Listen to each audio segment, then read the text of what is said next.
Imaginem que uma única ideia, uma simples mudança na forma de cultivar a terra na Idade Média, foi o que deu o pontapé de saída para o mundo em que vivemos hoje. Parece um exagero, não é? Mas acreditem, foi mesmo isso que aconteceu. Vamos ver como?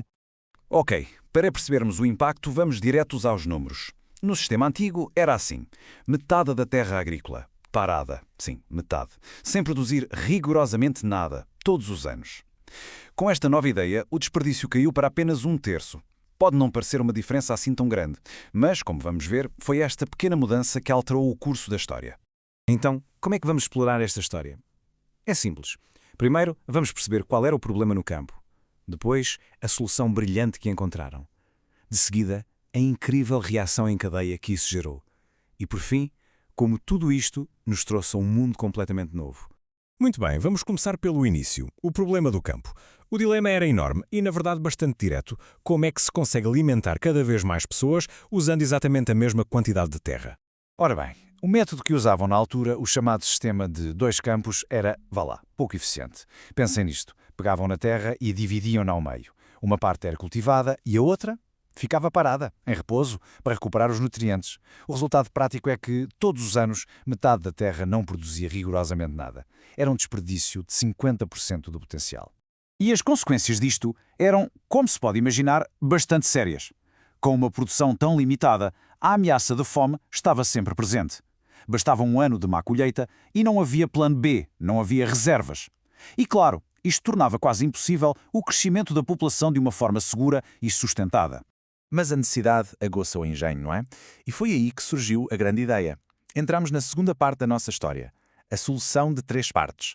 Foi literalmente uma nova maneira de organizar a terra e o tempo. E o mais incrível é que o sistema era de uma simplicidade genial. Em vez de dividirem a terra em 2 partes, passaram a dividi-la em 3. Cada pedaço de terra passava assim por um ciclo de 3 anos. Vejam só, no primeiro ano plantavam cereais de outono, como o trigo ou o centeio. No segundo ano, culturas de primavera, tipo aveia ou leguminosas. E só no terceiro ano é que essa parte do terreno ficava a descansar. Já agora, o que é isto do pósio? É o nome técnico que se dá a este período de descanso. Mas atenção, a terra não ficava simplesmente abandonada. Este descanso era uma parte fundamental do processo. Era durante este ano que o solo recuperava a fertilidade, os nutrientes, a sua força, tudo para garantir que as colheitas seguintes seriam boas. A verdadeira magia do sistema estava aqui. Tudo funcionava em simultâneo. Num dado ano, enquanto um campo estava a dar trigo, o segundo campo estava a dar aveia e o terceiro estava em pousio a descansar. O que é que isto significava? Que em vez de uma, tinham 2 colheitas diferentes todos os anos. A comida passou a ser muito mais constante e também mais variada. E a diversidade de culturas era mesmo a chave de tudo. Os cereais de outono, como o trigo e o centeio, serviam para o alimento principal, o pão.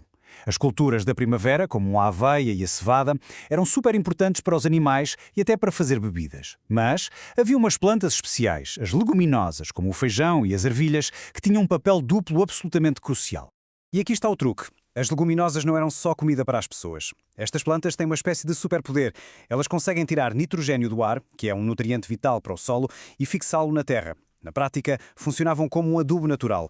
Plantar leguminosas era como dar vitaminas ao solo, preparando-o para a colheita seguinte. Bem, agora que percebemos o sistema, vamos para a terceira parte da nossa história e ver como é que uma coisa levou à outra. Foi uma verdadeira reação em cadeia. Porque esta revolução na agricultura não aconteceu de forma isolada. Foi, digamos, ajudada por outras tecnologias que estavam a surgir. 66,6%. Este número diz tudo. Em vez dos antigos 50%, agora 2/3 da terra estavam a produzir comida, todos os anos. Pensem nisto, é um aumento de produção brutal, um salto de gigante em termos de eficiência. E o impacto nas pessoas foi quase imediato. Mais comida e, muito importante, comida mais variada significou que as pessoas ficaram mais saudáveis, mais fortes e, claro, mais resistentes a doenças. A nutrição da população melhorou de uma forma incrível por toda a Europa. Como eu dizia, a tecnologia deu uma grande ajuda. Este sistema de 3 campos tornou-se ainda mais poderoso por causa de 3 inovações que foram um verdadeiro game changer. O arado pesado de ferro com Iveca, a coleira do ombro para os cavalos e as ferraduras de ferro. Então, o que é que este arado pesado tinha de tão especial? A resposta está numa palavra: a Iveca. Esta é a parte curva do arado. E o que ela fazia era muito mais do que um simples corte na terra. Ela revirava o solo por completo. Ao fazer isto, enterrava as ervas daninhas lá para o fundo e trazia à superfície a terra boa, a terra rica em nutrientes. O terreno ficava perfeito para as sementes. E depois temos a mudança no, digamos, motor da agricultura.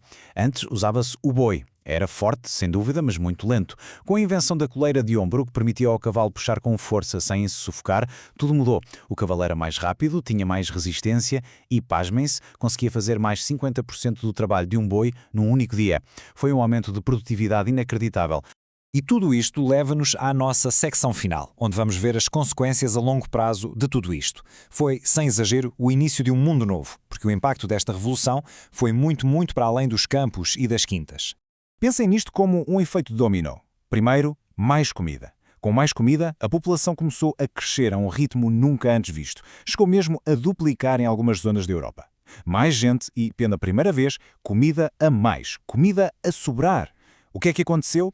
As cidades, que tinham perdido muita importância, começaram a renascer. E com as cidades, o comércio explodiu.